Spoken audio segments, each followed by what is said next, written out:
Howdy.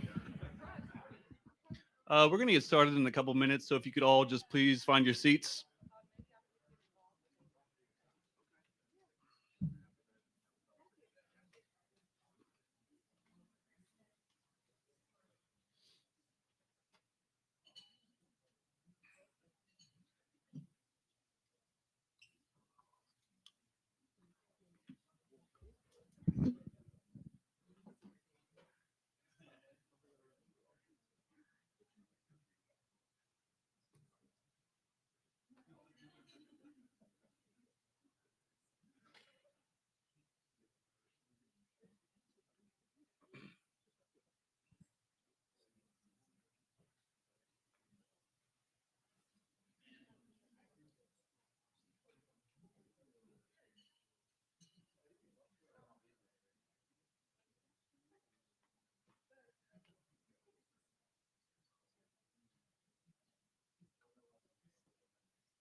Good afternoon, everyone. Whether you're here in the room or joining us online, thank you all for joining us today. Many of you know who I am, but for those of you who don't, my name is Cody Walston, and I am the events coordinator for Texas A&M Innovation. It's my pleasure to welcome you to this edition of Innovation U. Our topic today is funding innovation through industry collaborations. We've got a great session lined up. Today, you'll hear directly from three panelists who bring a ton of experience to the table. Dr. Samuel Kim, Managing Director of New Ventures at Texas A&M Innovation. Dr. Mark Benden, Professor and Department Head of Environmental and Occupational Health. And Dr. Amit Dhingra, Professor and Department Head of Horticultural Sciences. These individuals successfully partnered with industry to unlock funding and open new doors for their research. They'll be sharing what's worked, what's been challenging, and how those collaborations have helped move their work forward. After the panel discussion, we'll open up things for Q&A. If you're in the room, we'll pass around a mic, so feel free to jump in with questions. If you're joining us online, you can drop your questions in the chat, and we'll work those in as well. We hope you'll leave today with a few new ideas and some practical takeaways for building strong industry connections of your own. And you know what is a good place to make some industry connections? TNVC. So make sure you connect with us and get on our mailing list. This is where you'll find all the information you need to discover what TNVC is, what you can learn there, and how to register. With that being said, thanks again for being here, and let's get started. All right. Well, thank you, Cody. Howdy. Howdy. I'm learning. I just started in January, but I'm quickly becoming an Aggie. Thanks for joining us today for Innovation U. I have the privilege of guiding today's conversation on funding innovation through industry collaborations, which I think is a very relevant and timely topic given the uncertainties with federal funding these days. I think a lot of times academic research, a lot of people think about it as being confined to research benches or peer-reviewed journal articles. But today we get to talk with two leading faculty here at A&M that have been funding their research, not just funding research, but actually commercializing their technology at scale to benefit society. And so here I have Dr. Mark Benden, professor and department head for Department of Environmental and Occupational Health at Texas A&M School of Public Health and the director of the Center for Worker Health. Next to him, I have Dr. Amit Dhingra, professor and head of the Department of Horticultural Sciences. And so we just really had an interesting conversation with the Innovation Advisory Council today, which Dr. Joe Cunningham is our chair. And we were talking about the misalignment of traditional academic faculty incentives and reward structures, and how, typically faculty are rewarded for getting the big, huge research, federally funded research grants from NIH or NSF, and, writing high impact journal articles that get published in Science and Nature. but they don't get rewarded as much for invention disclosures, patents, commercializing their technology. So my hope is that through conversations like this and panel discussions that we can kind of spark the change in the culture of academia today. So I wanted to ask a couple of questions of the audience. With a show of hands, how many of you are currently involved with academic research, whether you're a faculty, student, or staff? Okay, well, keep your hands up. How many of you are working on research that you think has applications out in industry? Pretty much the same hands, right? Now, how many of you have gotten funding for your research from an industry partner or corporation to sponsor your research? Okay, a lot of the hands went down. And so I have a fun fact here. According to the NSF's Higher Education Research and Development Survey, industry contributed $5.9 billion to the United States academic R&D in 2022 out of a total of nearly $90 billion. So that results in only 6.6% of R&D being funded through academic collaboration. So hopefully we can change that in the future. So let's start with some questions for our panelists. First question is, why don't we just talk about your research, give us a little intro on who you are and what kind of research you do, how you've partnered with industry, and the importance of industry-sponsored research to move your ideas from benchtop to marketplace, and tell us about some success stories and maybe even some failures. Yours is more impressive. Well, great. It's hard to know kind of where to start. My industry journey started with the beginning of my career. So I wasn't a traditional academic. After my master's, I went to work in industry. I was there for 16 years. During that time, I was able to create and invent and patent and commercialize. Is the microphone working good enough? Can you hear me okay? I think in the back off they of are. the stage. Is that better? If you want to. Okay. So I was able to take products to market. I was able to license and have licensed. So when I came to academia, all of those behaviors were completely normal.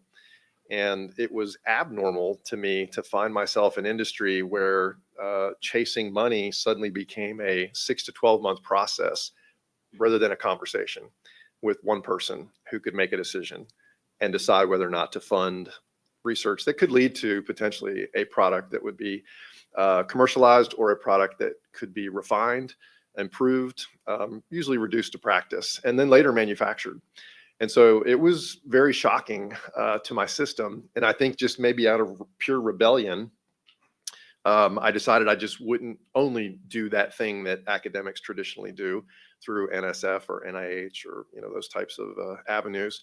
I would continue to work with industry partnerships that I had developed over years, and with people that I could still pick up the phone and get 3 minutes into the conversation and have them say, so, okay, how much do you need? Well, I'm probably going to need like at least 100,000.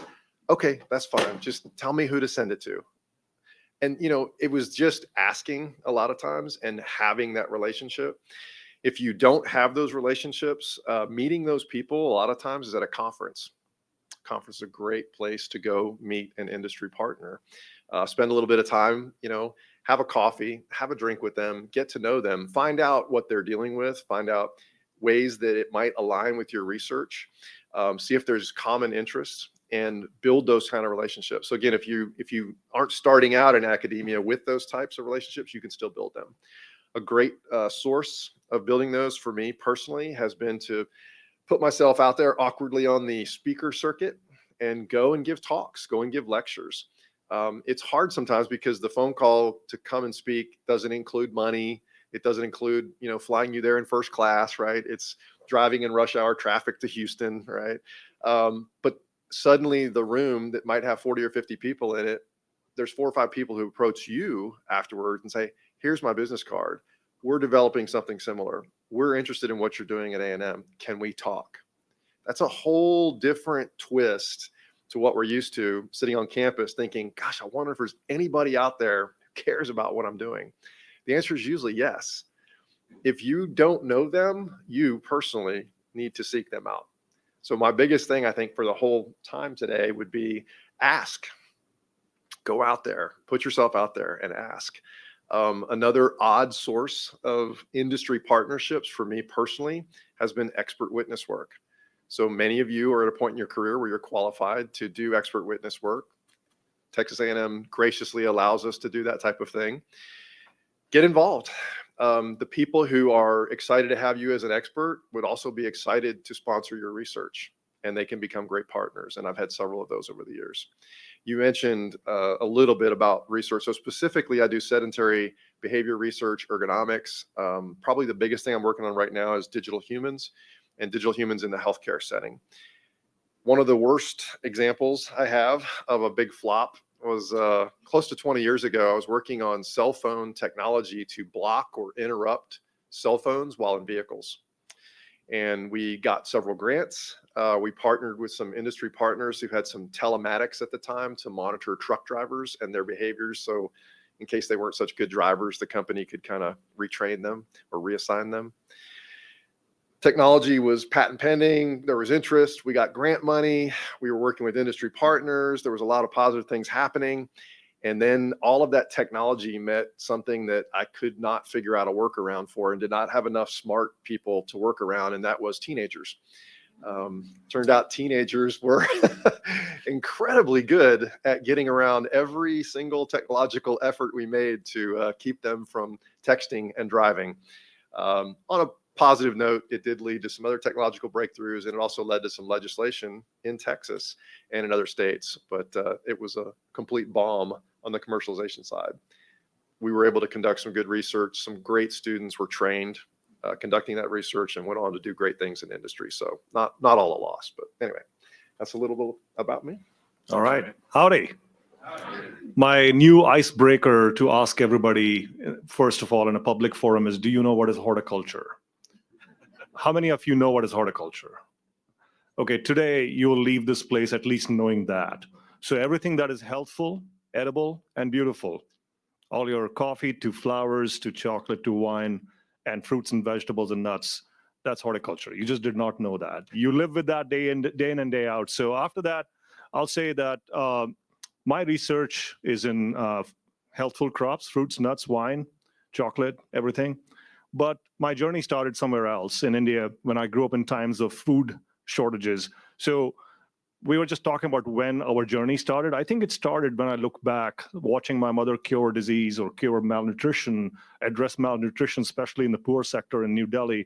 At that time, I got inspired to get an MBA in marketing management along with doing my PhD because I wanted to utilize knowledge to really solve problems, because when there was so much science happening, and of course, the rest of the world follows the land grant mission model as well. That is the mainstay in the US. So when everybody was copying that, but there was no focus on really solving real world problems, and that bothered me. So throughout my career, I moved to do a postdoc at Rutgers. I crossed lines with commercialization, and I always felt there were barriers. So this is a universal thing in land grant universities. We have focused too much on those reward systems we were talking earlier as well, which really come in the way. But what I just want to flip the topic. If you focus on serving industry needs, serving the need-driven research, and get away from the basic versus applied research constructs, automatically the productivity goes up, partnerships develop. So that's been kind of the mission of my program. I was at Washington State University, started in 2006. I met with farmers during my interview. And one of my colleagues during the interview said, hey, you work on genomics and biotechnology, you will get grants, you will be able to be successful. Nevertheless, why don't you hang out with the stakeholders you work for, which is the farmers? And that was the best advice. I tell all my colleagues who work in ag, we have the unique ability in land grant systems that we exist because our existence is justified that we work for a certain sector. That connection has been written in papers, but if we start putting that in practice, that will change the flavor of what we do, where reward systems don't matter. Some of us are crazy. We don't care about reward systems. Seriously, we don't, because we're rebellious. We really are driven by our intrinsic passion to really solve certain things in society. I'm not saying you're not. Everybody is. We just have to find that passion, right? So that's what really started leading me to working with farmers. I was mapping the first apple genome in the US. Italians were leading it. We were collaborating. I was a puny assistant professor, the David of the Goliath world. But what happened from there, talking with farmers every time, they said, well, we don't have a quality control system to clone these. So if you go to a vineyard or an orchard, all the trees are similar. They're clones of each other. And they are multiplied in a very archaic method, which is 200 years old. There is no quality control. So there are rampant mix-ups. For example, if you planted thousands of trees for Honeycrisp apple, but half of them turned out to be something else, that's a big business loss. So something simple as that, while we were mapping genomes, we could implement DNA-based technology to solve that problem. Then they came to me and said, well, when we multiply these things in the soil, we lose a lot of material. Can you create a controlled environment, protected environment, multiplication system? So we developed that and implemented that. In fact, I remember getting a check from one of the growers in my name, says, here's $50,000, go start a company. I said, I can't just do it that way. So that is what really pushed me. I became an accidental entrepreneur, frankly, because I saw that we had solved the problem, but there was nobody able to take it forward. Another thing, we've talked a lot about business and academia. In business, there are different types of investors, long-term, short-term. I got funded by both short-term and long-term investors. Short-term investors wanted to sell that company. It failed in 2019, $30 million later. But fortunately, that long-term investor asked me to restart that company just in January of 2020, before the pandemic hit us. But anyways, the good news is that company has acquired another company now. It's growing. It's running for last 5 years. So failure, I have a badge of honor as we were talking, that loss has gone on. But the whole idea is, I think what you were saying, if we put ourselves out there in our respective areas, we will find the right partners. I believe, business, industry, academia, it's all about people. It's about relationships. And that's when people, if we can provide some service. One last point I want to add is, what we have in a university is infrastructure, into both intellectual and physical, which an industry member, a startup company, may not be able to afford. We can really help a lot in that sense. More comments later. Yeah. Thank you guys. And that's something that I just really feel that we need to get the message out, that we have so many resources here at A&M to offer industry in every vertical, in every market. Any startup out there can engage with A&M in some capacity. And for startups that can't afford CapEx and invest in instrumentation or, what have you, I think A&M is a perfect partner for collaboration. So thank you guys for that. I think there's this notion in academia or in academic research that, we're heeding a higher calling, and that research should be pure, and it, contributes to the knowledge base of humankind, and anything to do with commercialization or profit or money is evil and, adulterates your work. I obviously know how you guys feel about that, but what are your comments to people who still hold this? I mean, I've even seen faculty that ask whether or not it's legal to commercialize something, whether they're allowed to do that. So any thoughts on that? Sure. I guess the easiest way for me to talk about it is, a lot of us in academic settings do feel kind of like we're on a mission. We're on a mission to do something, cure, fix, solve, find, discover, whatever it happens to be. And that does often come across, and by the way, is often perceived poorly by our industry partners. But nonetheless, we do certainly give off that vibe. But if you're passionate about a mission, if you really have a mission, you really have something you want to accomplish and do, I'm just telling you right now, no money, no mission. It's just not going to happen. It takes money. And that's just the system that we live in. If you want to change it, okay, fine. But it's where we're at today. And so if you're passionate about that thing, you've got to be reasonable. within the bounds of ethics and morality and legalities to go chase that money. And there's a lot of places to find that funding for your work. So I think it is a real perception. I think we need to work on that. I am not ashamed to tell people, look, I'm coin operated. I get it. I'll just tell you, I like to get paid. I love my job. I love my students. I really enjoy being on campus, but I probably wouldn't do it completely for free, right? I mean, you probably have a little something in there for me, okay? So with our research, it's the same way. If you want to get that done, if you want to train other people how to do it, if you want to create a legacy of learning and discovery, you're going to need some money to do that. And it's just a reality we have to come to grips with. And so I think the more we're willing to talk openly about that and share with each other some of the ways to go about doing that, I think it will really help break down some of those barriers. I just want to share another perspective. I struggled with this sort of paradigm where what we're doing is wrong. I had colleagues who were telling me that's not research, but reading what is land grant mission, it's actually, if you look at it, it talks about training the next generation of farmers and mechanical engineers. That's where it started. But basically, training a group of citizens who will, or a cohort of citizens who will really, we can pass the baton on.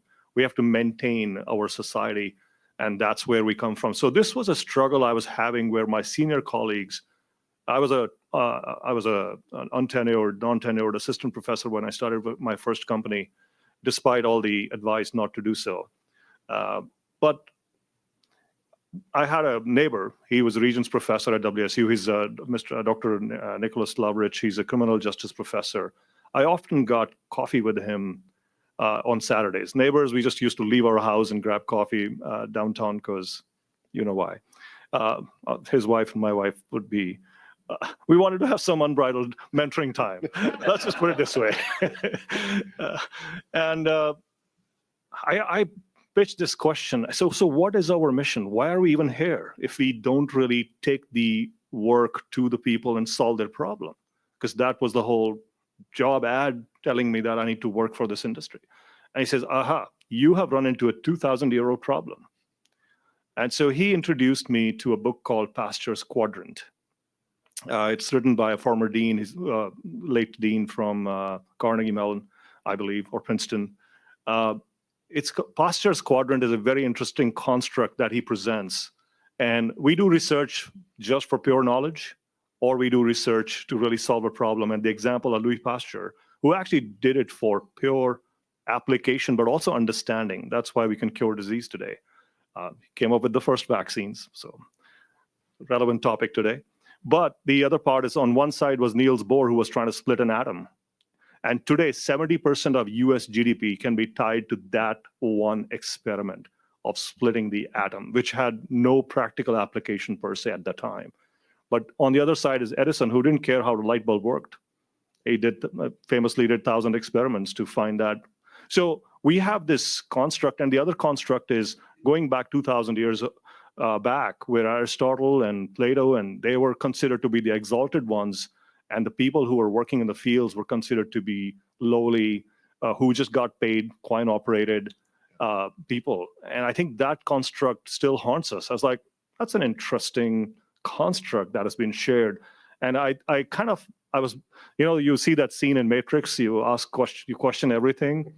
And I was just reminded of that. In fact, I have some slides on that. Is really, are we just blindly, subliminally being affected by, I know if you look back in our histories, our cultural preferences, a lot of it's influenced by thousands of years ago. And I think this is one construct that has come in. And most importantly, this whole idea of division between basic and applied research. Basic is exalted research and applied is lowly research. It was a construct developed by Vannevar Bush after World War II, when a National Science Foundation was formed. He just said, we'll just call it basic and applied research. It's a pipeline. Basic happens at the front end, and applied happens at the farmer's end, and that will be somebody else's work. The USDA can do that. So this construct is what we are living with. NIH went away from that model. They do need-driven research, and in our department, we've changed the narrative. It doesn't matter if it's basic or applied, it's need-driven research. And I think changing that dialogue can really help us also reframe how we approach research. No, that's great. Thank you for that. I didn't know that that construct was created World War II. World War II. Wow. That's really interesting. And there's a lot of, I guess, inertia behind that construct. And so how do we change it? How do we change? And we're not trying to say that basic research or applied research, one is better than the other. But just this concept of, doing research that can be commercialized, that have collaborations with industry, that have market potential, as being an evil thing in academic circles. How do we change that mentality? How do we, train our students for the next generation of faculty and researchers to have a different mindset? I can give a couple specific examples, I think, from our department. There's several things that we probably have figured out. One of them is to specifically have a person who's paid, is on the payroll, whose primary responsibility is the industry relations. And so we have someone for our department, they're a professor in practice, and they have years of experience themselves in industry. And we have about 100 industry partners. Last week we had a Zoom call with them. We had 65 industry partners on the call. They're listening intently to what we're talking about. They're interested in our research. The number one thing they want is access to our students, of course. They want the talent, right? They're here for that. But they're also engaging and listening and helping. They're giving us ideas. They're coaching and mentoring our students and our faculty. And so that engagement has led to us having more than half of our financial, the R&D money that comes in, the research dollars that come into our department is from industry sponsored research. And I can tell you across campus, that's not a typical percentage. In fact, there's a lot of departments on campus. It's less than, 10%. So how do we create the narrative? I think we do things like today. So thank you to our hosts. We really appreciate the opportunity to get out, because I think we have to tell people, hey, it's okay. You don't have to stop this thing that's good, but you can also do this other thing. And as you can imagine, this has become a big part of our national conversation as well recently. So lots of opportunities, I think, spread the word, let people know, help them understand, help train young faculty, have folks who can get out there and encourage through promotion and tenure processes that these are positive things, these are engaging things, these are good things that academics should be engaged in. I think that can all help. Well, that's really good. I just want to add to that is I did a whole professional leave year studying this, going to 7 different universities. Again, that curiosity. Why is an undergraduate student at my previous institution worried about getting their grade, and somebody at Stanford is willing to go and leave their academics to change the world? What's the difference? And I know we all know the answer. It's culture. It's the cultural fabric. But what I learned over there in Stanford was that they started 45, 50 years ago. It's a private university. They basically said, we are getting so much public money, we must demonstrate that we are returning the goods of that research back to the public. So what they started 40, 50 years ago in terms of commercialization and innovation, and they get a lot of money. One Google comes along and it solves all their problems. If you go to other universities, they want to take a moonshot without putting that many resources. I'm not saying here or anywhere. It's a very different approach. What they did in 45, 50 years cannot be short-circuited completely. But I know recent efforts here have been amazing at A&M. At WSU, I also led entrepreneurial faculty ambassador program from the president's office. And I will say that was great. It had some visibility, but there was nothing beyond lip service.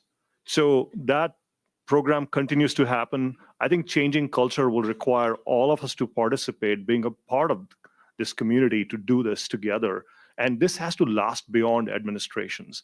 This has to last beyond our tenures as professors, just as it has been ingrained in the culture of Stanford. We don't want to be Stanford, totally different place. We have to create our own system to do that. And the other part is we had a subcommittee as part of that EFA program, which really suggested language within the tenure and promotion system, P&T guidelines, which officially and formally recognized commercialization efforts. But the constant messaging has to come from top down, where they say this is an important mission to show that A&M expended $1.4 billion last year. I think that's the number. And by the way, in addition to that, we generated X dollars worth of technology that will solve XYZ problems. I think that's where the messaging, and I think we should all take pride in that as well, because we are really making the world a better place. I'll give one specific example. Yeah, go for it. We have a process. You mentioned a development leave for faculty. It's a well-known process. Depending on where you're at, it might be called a sabbatical. Sometimes they're, a few months or longer. There can be relief from teaching and so forth during that time.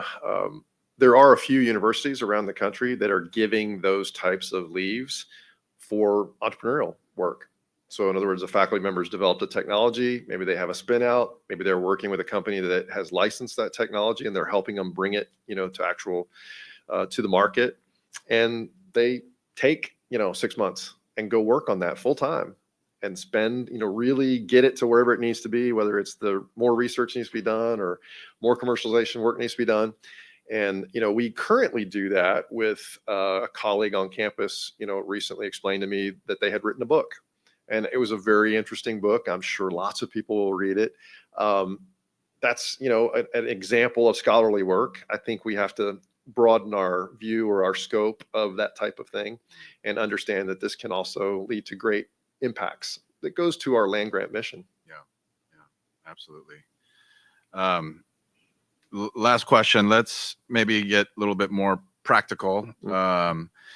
We talked about industry funded research, and maybe you can give some advice on some practical, tactical kind of tips on how to achieve that, but maybe also talk about some unorthodox sources of funding. You mentioned being an expert witness to find partnerships. Any other ideas like that you want to share? Sure. Go ahead. Okay. I think when I was working with my company, but also a couple of other companies, I went out and did a lot of pitches for fundraising.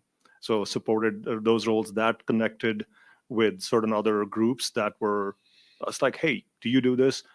One thing is we are a public university. We can invite people. Of course, you have to share with export control who's coming to your building. That's one part we have to take care of. But that way you can build a relationship. Secondly, I wanted to just say, I'm involved in several SBIR, Small Business Innovation Research Grants, Small Business Technology Transfer Research Grants, because we are then enabling another company, because we may have capacity and capability with unique equipment that we may not need for a certain time. We can also provide that as a resource. And when, just a simple factoid, when we applied to, in our field, NSF, NIH, or USDA, the funding rate is 3 to 5%. With SBIR grants, it's 25 to 50%. You can do the math.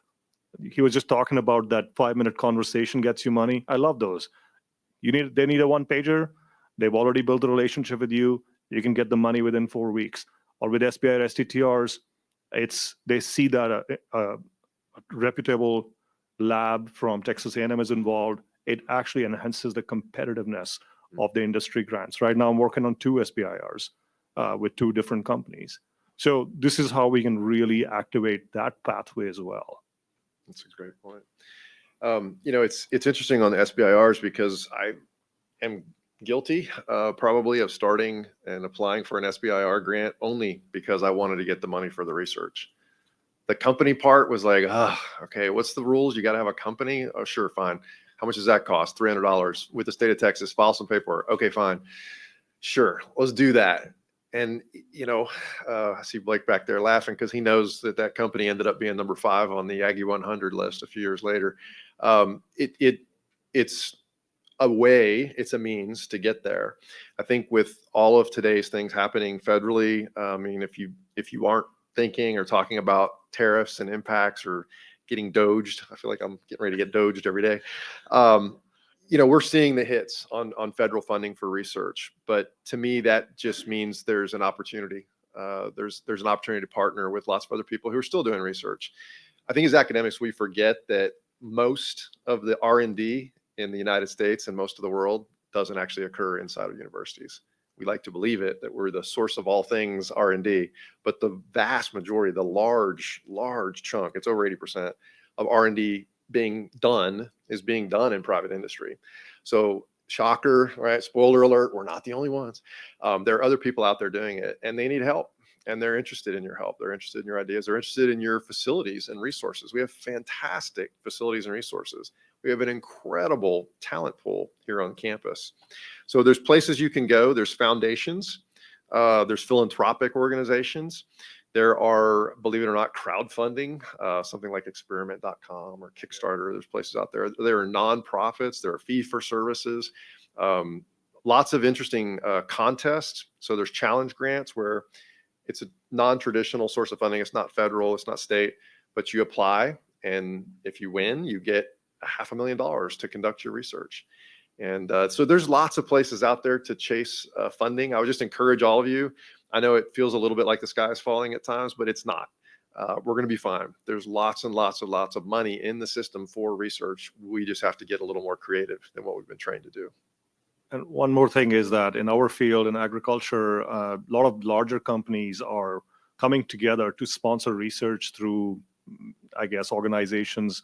They put out calls for proposals which are not like 15 pagers, require very small concepts. They're also looking at intellectual property protected research that you've filed disclosures for. So there are a lot of opportunities, and we have to look beyond it. As you said, the funding sort of environment is a little bit different. It will hopefully settle down, and we will know what the openings are. But there are opportunities. And also, I have one specific example. There was a company that invested in my startup, but also they funded sponsored research to develop certain things on the pipeline to go to the company.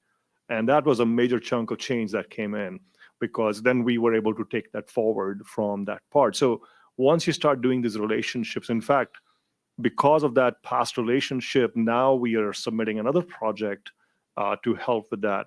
So it's also being able to, I know that we have resources here where we get to identify various call for proposals from non-traditional areas as well. So I think I'm not putting a pitch for innovation, but I think that's what you do, send out that funding resources available. But I read that. It's like, hey, is there something that I can apply to? Because we already, in our academic careers, have so much written up, and we can always tailor things to get the funding from that. Thank you for the plug there. Well, thank you so much, guys. I would like to open it up to questions from the audience. I know we have some people online as well. So yeah, anyone have any questions? Okay, can you wait for the microphone? I'll start with this one. Okay, so I'm coming from a background where I introduce startups to CVCs and to industry investors, okay, or other investors, and I'm in energy. Okay, so that's not exactly your area, but concepts are the same. So as far as R&D and then commercialization, so I'm asking these questions because I've worked with a few universities overseas, and by the way, funding. Excuse me, I was an international trade officer, and overseas they have, if you partner, like US and whatever country it was, I was with Israel. So US and Israel had joint partnership funding available, grants where you can partner with someone here, someone there, and you get together and do your research, or it's mostly high risk research funded. Okay. But how does it work? So you're a professor, you're doing your research, you invent something. I'm guessing the university has the IP on it, and then how do you actually go about when you just go and sign up for a company and they let you do that, or who owns it? How do you get paid? And also, I mean, I just talked with a professor here, and I won't say who it was, but he invented something really cool, and I rushed to come in and talk to him, and he said, I said, what about, are you going to do a startup? Are you going to commercialize this? And he said, I'm just the research guy. And I went, oh, well, this is really great research in this specific area, because I'm familiar with this area, and it could be, really amazing. So as far as getting funding, like you were mentioning, you have a startup and folks are funding the startups, but then they're also, when they're doing that, they can be funding the research that funnels into the startup. I mean, it can be all be together. So how do you go about that? Because I need to know this. Well, I think that's a great point, and a lot of professors should not be CEOs. I say this because we PhDs have a flaw in our minds. We think we can do everything. No, we cannot. The point is that there are programs at universities where entrepreneurs in residence who can really help, and I think Innovation Office had some folks who can really partner with funding group and help take that technology to the market. That's what I initially got started with. That EIR was not very good, but that's a whole different story. But at least that's what helped me get started, because I was thinking, I don't have time to start a company when the farmers were asking me, but I worked enough with an entrepreneur in residence who got it through. And now, of course, different story. So grassroots bottom level of your question is that faculty inventor comes up with some awesome thing. They think it's maybe protectable, patentable. They talk to the experts in the innovation group and they kind of look at it and review it. And at some point, if it goes forward and it becomes, intellectual property, the university does own that. So you're the inventor of record, of course. That's the individual or individuals. Now, those individuals are able to receive royalties through the Texas A&M University System. They can receive royalties if they are one of the named inventors for that gets licensed out and commercialized. Okay. So they don't have to go do the license. We have experts for that. They don't have to chase the companies. They can. I strongly advise and recommend that you do. If you're one of the academic inventors and entrepreneurs, you should be doing that. But there is another path. You can go ahead and start a company. And this is going to sound kind of weird, but your company that you just started can license your technology from Texas A&M. Got it. Okay. So now you're on the hook to pay the royalties back to A&M with your small startup. So but your small startup can now do I that. mean, you guys are doing this, so I was just It's really fascinating having been in industry for 16 years before, and I'm sure you patents don't were understand why it doesn't. you got a plaque and you got to keep your job. That was what you got, right? It was like, nice job, thank you. You can still stay working here. So in academia, you have a lot of other very interesting paths. And of course, one of those paths is the sponsored research angle that you can bring in for that work on that So front. if you have an industry partner who's sponsoring that research, do they own the IP? Good question. So it's tricky. It depends, right? That's the unfortunate answer. So it could be like A&M is 100%, everything is A&M. It could be there's a partnership and it's sort of like we're going to start working together. And so from this day forward, this is where the lawyers get involved. Whatever you do and develop, we get this part, you get that part. We have all of that. You have all of this. We have all of everything. It's pretty much just a negotiation. So there's a lot of options on the table. But A&M, I think, is a friendly negotiator. Yeah. I think they're interested in getting stuff out there, right? They're not interested in just slaying it and, making everybody in the process, have a lot of pain. So I have found that they're favorable towards business in that general sense. I just want to add that if it's your own startup, I think you get exclusive rights to that technology. So in terms of creating a moat around IP, that would be one way to protect it. So if an investor comes in, for example, for my startup, all my technology is exclusively licensed to that company. In a way, I understand when you have to sell the company or merger acquisition, that becomes a concern. I understand that. And that time, the acquirer or merger can pay for the IP as well, lump sum.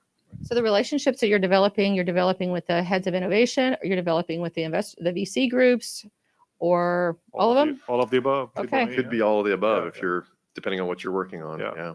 Okay. And then you're actually going out and talking to them and asking them what they need? Yes. Very important. I wanted to just say, I learned something in my marketing 101, market research. At Land Grant University, we are in a very unique position. What we do has an audience. Let's go to that market and ask them what they need. So we do that all the time. That's my job, my Oh, profession. question. Yes, thank you. Got a question from online from Megan. She raises a concern that ethically, if their research is funded by a separate entity, will it be biased and cause a conflict of interest? How do you navigate this concern? Well, there is a conflict of interest management plan, which we all follow and disclose. And when we do public presentations, we are required by compliance to disclose everything up front. There is acknowledgement that, yes, there is a conflict of interest, but also there is also this federal provision that what we do, or state provisions, forgetting the law, state laws that mandate that whatever we do at a land-grant university should translate to economic impact, and this is the way to do it. Yeah. Great discussion, gentlemen. Really good job. My name is Mark Cervantes. I'm the CEO of QBranch. We are a dual-use international accelerator that brings in technologies into the United States. And essentially, no matter how mature they are coming into a more competitive environment. And partnerships is usually the best pathway. So my experience with Texas A&M was I had a cohort of Japanese students, one that was making some protein, hey Lisa, protein bars from silkworms. And I literally looked up the A&M repository of who was the line there, reached out to the professor. I said, hey, silkworms are yummy. And he responded. But I'm sure there's got to be a better pathway. And so, what we're hearing is kind of great experiences. Where's that one-stop shop from an A&M? And you mentioned the ask, right? The ask, right? But the ask is also, A&M needs to lean in a little bit as well. They have to lean in and give letters of sponsorship, to those enabling functions to really go forward. That compounding effect is so important. So my ask is I need a letter of support from A&M because I've reached out, but it sounds like you're the guy. I'm going to come talk to you later on, but we have more international folks coming in because of the tariffs, and they want to help and they want to support and they need partnerships. And this is a great forum to kind of, I guess, do that. So my question is, I think it was answered with the pointing of the fingers. Yeah. And I think A&M system has kind of recognized how fragmented it was. And so 2 years ago, we consolidated all the different tech transfer functions under one office, the innovation office, which manages everything tech transfer innovation related across all 11 different institutions, 8 state agencies. So we are the one-stop shop. So would love to talk to you. Any more questions? Shamala? Yeah.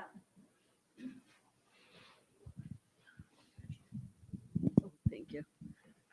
It's an interesting discussion. I have a two-part unrelated questions. The first one is, when we say industry collaboration, we may mean a small business or the Dow and DuPonts of the world. I can see the small business wanting to have resources that are available at the university. What do you think is the true reasoning behind the Dows and DuPonts to come to a university researcher? Well, I think the big companies will come to us if we have unique IP. That's kind of the attractant, if you will. Sometimes it's relationships as well to expand into capacity high-risk research as well. And on the other side, the smaller startups, if you will, that's where the SBI or STTR is a very important platform that can bring proper sponsored research, proper budget, and it's a competitive process. So I think we can cater to both. And I worked with both types of groups, and it's based on what do we have to offer to a big giant like Dow or DuPont. Yeah. So it's the underlying IP that you think attracts the Dows and the DuPonts. And relationships happen. They can also do that research in there, but you have to see they're very mission oriented, right? If they want to go beyond what their mission is and want to explore new ideas, that's another way besides the IP as well. Thank you. My second question is doing subcontracts with small businesses through SBI or STTR. Those are usually 1 to 2 year long projects. So when you have a graduate student who really wants to write a substantive thesis with 5 different chapters and 10 different publications, how do those timelines fit with your graduate student working on those projects? What I've done personally in the past is had things like, smaller mechanisms, smaller grants, then maybe they were a 1-year, $250,000 grant, and that later turned into an SBIR. And so the timeline can go from, 2 to 3 to 4 pretty quickly, especially for doctoral students.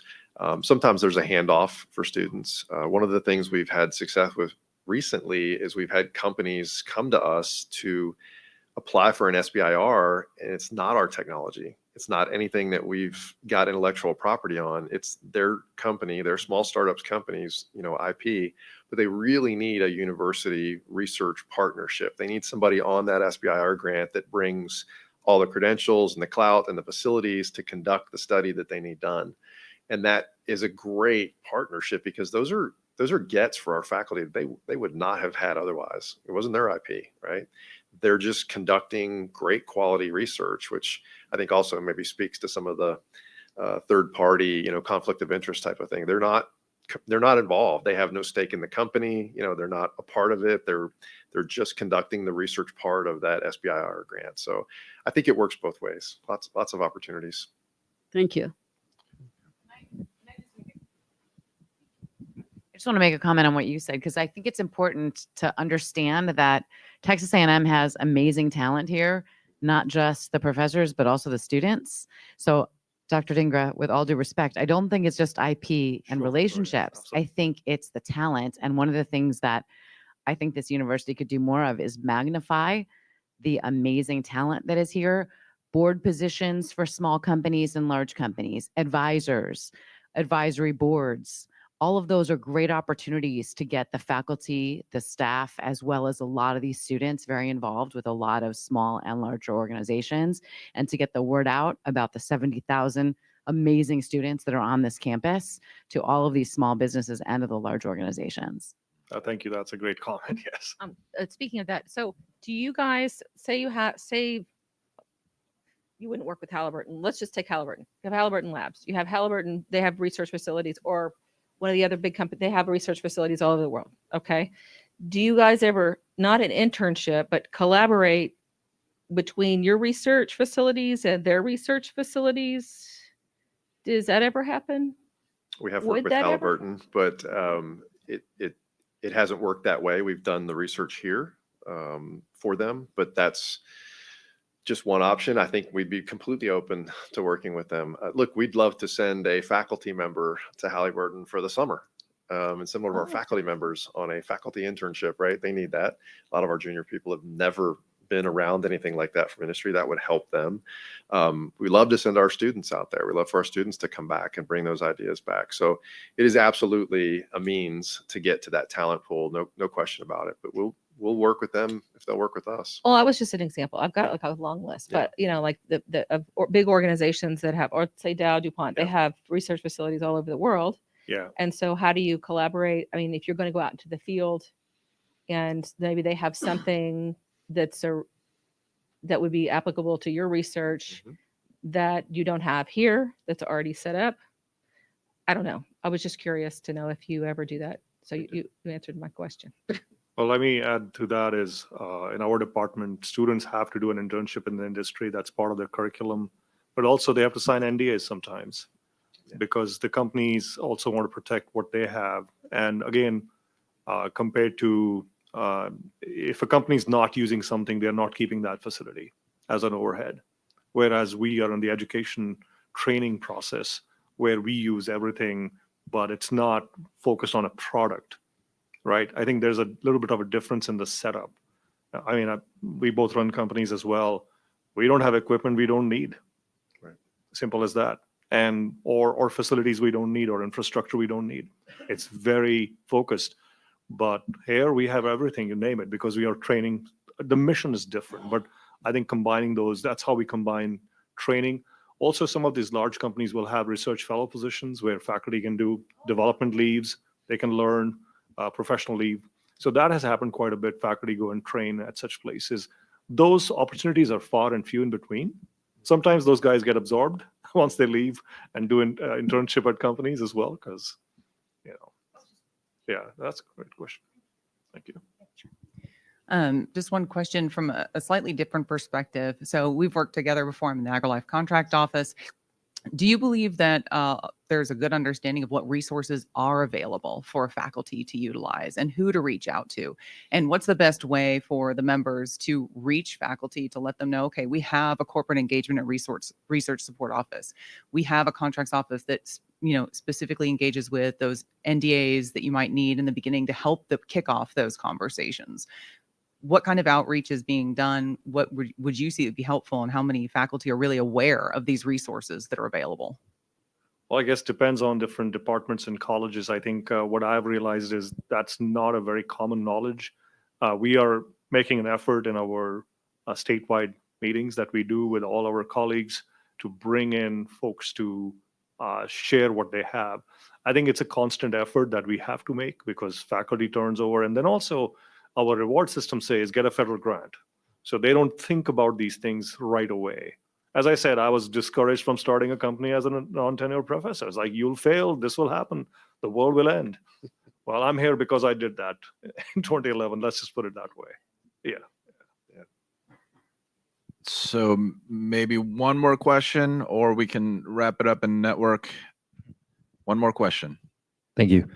I'm curious, what is Texas A&M's innovations? Like, what sectors are we focused on as students and faculty? Like industries specific. Industries? I mean, like I said, A&M Innovation covers all of the A&M system. So that includes every department, every college, every, agency, so, we work with even the Transportation Institute. We work with anything that's under the Texas A&M system is under Texas Innovation. Or I don't want to say under, we work with all those different agencies and work on their commercialization, tech transfer, IP licensing, etc. So, yes, we are working on that. All right. Well, Dr. Benden, Dr. Dhingra, thank you so much for your insights. Very valuable. I learned a ton today. Thank you.